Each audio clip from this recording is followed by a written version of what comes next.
네, 안녕하십니까. 정인태 신지식인 TV입니다. 저는 국립한국복지대학교 특임교수를 역임한 정인태입니다. 네, 조선족은 중국인인가 한국인인가 이 부분에 대해서 좀 말씀을 드리겠습니다. 일단은 중국인이죠, 중국인. 그쵸. 네. 그래서 이제 민족으로 본다면은 우리 이제 한민족이 맞습니다. 그런데 국적으로 본다라면 중국인이죠. 우리가 싱가포르를 보면은요, 싱가포르의 74%가 한족입니다. 74%.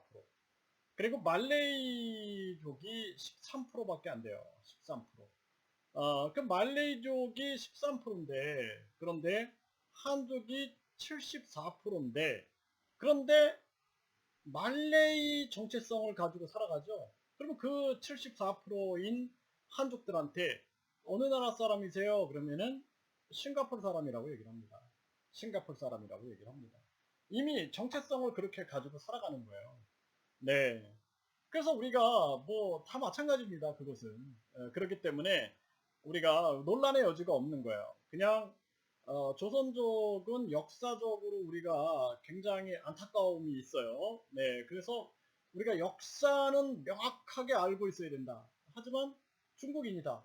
근데 한민족이다라는 거예요. 그래서 동포적인 차원에서 봤을 때는 한민족이에요. 네, 그렇기 때문에 우리가 끌어안아야 된다라는 부분도 있어요. 하지만 우리를 중국 편에 서서 우리를 이용한다든지 그러면 그거는 용납이 되지 않는 거예요. 그러니까 굉장한 국제 정치라는 측면들은 굉장한 우리가 균형성을 가지고 있어야 됩니다. 그리고 철저하게 국익으로 움직여줘야 돼요.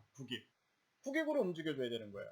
그래서 싱가포르의 74%가 한족인데 이 74%의 한족이 철저하게 싱가포르의 국익을 향해서 움직인다라는 것이죠. 네, 그게 정답인 거죠. 네, 그리고 만약에 뭐 간첩 역할을 한다 그러면 싱가포르 정부에서도 강력하게 대처를 하겠죠.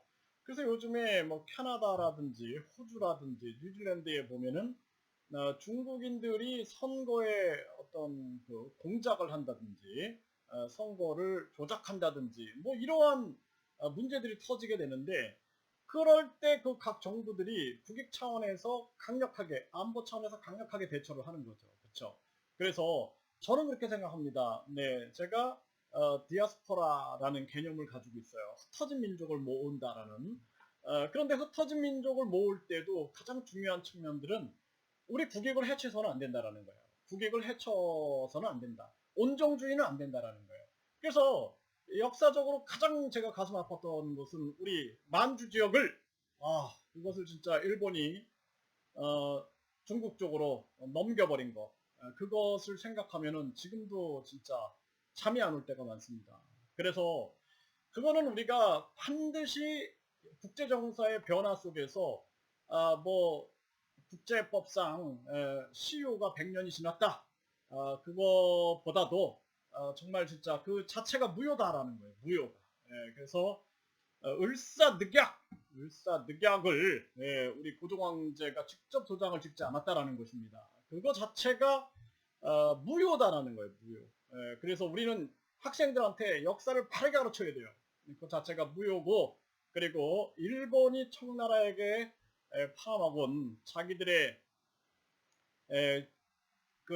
계산이 있었던 거죠. 철도권을 가지고 자신들이 대동아 공영권을 이루기 위한 또 자기들이 얼마든지 중국의 뭐 만주국의 황제를 세워놓고 자기 천황들이 다스려 왔으니까 만만케 보고 했던 부분들이 있는 건데 이거는 우리가 용납할 수 없다. 그 자체가 무효다라는 것입니다. 언젠간 반드시 되찾아야 할 그러한 간도 우리가 만주 지역이다 이렇게 생각을 하고 또 베이징 조약, 우리 아편 전쟁을 통해서 베이징 조약으로 인해서 그냥 러시아는 중재했다라는 역할 하나만으로 연해주를 얻어갔죠. 연해주. 그리고 화가 납니다. 제가 진짜 그 생각만 하면은 그리고 나서 우리 연해주에 있었던 우리 한민족을 강제로 중앙아시아 쪽으로 이주를 시켰죠. 17만 명. 가면서 이제 만 명이 죽었다 그래요.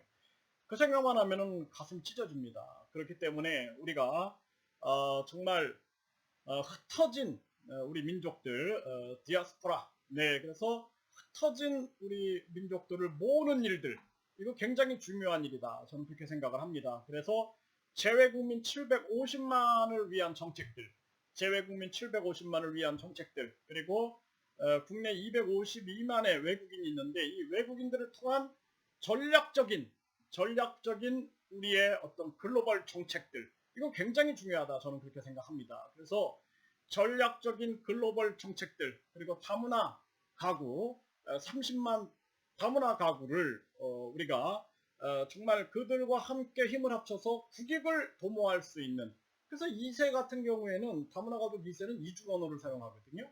그렇기 때문에 이들을 국제 외교관으로 우리가 키워나갈 수가 있다는 거예요. 그리고 전략적으로 봤을 때 예를 들어서 뭐 처가가 캄보디아다, 뭐 태국이다, 베트남이다. 그러면은 얼마나 우리가 외교적으로 풀어나갈 수 있는 게 많습니까? 그러니까 이런 거를 국익적인 차원에서 고민해야지 이걸 이념적인 차원에서 접근하면 안 돼요. 그래서 저는 반중국 공산당을 외치지만, 예? 그리고 중국, 러시아, 북한의 간첩을 막아내야 된다는 것을 외치지만 항상 국익적인 차원에서 우리가 이념으로 흘러서는 안 된다. 국익적인 차원에서 냉철함을 가지고 우리 국익을 도모해야 한다라는 생각을 합니다. 그런 차원에서 한민족 네트워크, 그리고 다물주의, 다물정신, 그리고 우리가 잃어버린 고토 회복, 우리가 잃어버린 고구려 정신, 우리가 다물주의를 가지고 나가야 된다라는 측면들을 끊임없이 생각을 하고 있는 것입니다. 그래서 조선족 분들이 뭐 예를 들어서 한국에서 각종 문제를 일으킨다, 이런 거는 안 되는 거죠. 예, 한국인도 똑같아요. 한국인도 중국 가서 문제 일으키고 베트남 가서 막 술 먹고 막 싸우고 이런 거 안 돼요. 예, 한국인들도 똑같아요. 그걸 우리가 어그리 코리안이라고 그러지 않습니까? 그거 안 된다라는 거예요. 제가 아는 분들도 그냥 베트남에 와가지고 그냥 막 술 취해가지고 사람들하고 싸우고 칼부림하고 막 서로 죽이고 막 이런 거 보면은 제가 아이고 창피해. 얼굴을 들 수가 없을 때가 많아요. 예, 그거 안 된다라는 겁니다. 그거 안 되고 또 조선족들이 한국에 와가지고 뭐 문제 일으키고 이거 안 된다라는 거예요. 근데 반면에 좋은 한국인들도 있다라는 거죠. 그쵸? 나쁜 한국인들도 있고 또 조선족도 좋은 분들이 있고 나쁜 분들이 있는 거예요. 그렇기 때문에 이거를 우리가 뭐 한 가지 가지고 다 나쁘다? 그러면 한국인들이 베트남 가가지고 베트남에서 싸우고 또 한국인들끼리 서로 죽이고 이런 거 갖고 한국인 다 나쁘다? 이렇게 말하면 안 되죠. 그렇죠? 예, 그냥 그 사람이 나쁜 거야. 예, 그래서 조선족들도 한국에서 나쁜 짓 한다 그러면 그 사람이 나쁜 거다라는 거예요. 그 사람들이. 또 뭐 각종 보이스피싱을 한다. 근데 보면은 거기 또 한국인들도 껴 있어요. 예, 그러니까 그 사람들이 나쁜 거지. 우리가 전체를 나쁘다 이렇게 하면 안 된다라는 거예요. 그리고 중국과 러시아와 북한이 나쁜 짓을 하는 그걸 주체가 나쁜 거예요. 주체. 그런데 그 북한 주민까지 미워한다? 안 되는 거죠. 예, 착한 사람들 우리가 사랑해야 되는 거죠. 또 중국에 그 착한 인민들이 있는데 미워한다? 안 되는 거죠. 네, 러시아의 착한 인민들 우리가 그 미워하면 안 되는 거죠. 그 공산당들이 나쁜 계획을 수립한다 그러면 그 사람들이 나쁜 거지 우리가 항상 그렇게 생각해야 된다는 거예요. 그래서 생각이 균형을 잡는다라는 게 굉장히 중요한 거예요. 균형. 치우치지 않는 거죠. 중용적 사고. 예. 치우치지 않는 거예요. 중용적 사고를 우리가 해나간다라는 게 굉장히 중요한 거고, 중도적인 사고에서 흐트러지지 않는 그러한 자세를 갖는다라는 게 굉장히 중요한 겁니다. 그래서 앞으로 우리가 정치를 할 때도 그렇고, 뭐 경영을 할 때도 그렇고, 교육을 할 때도 그렇고, 항상 균형을 놓치면 안 된다.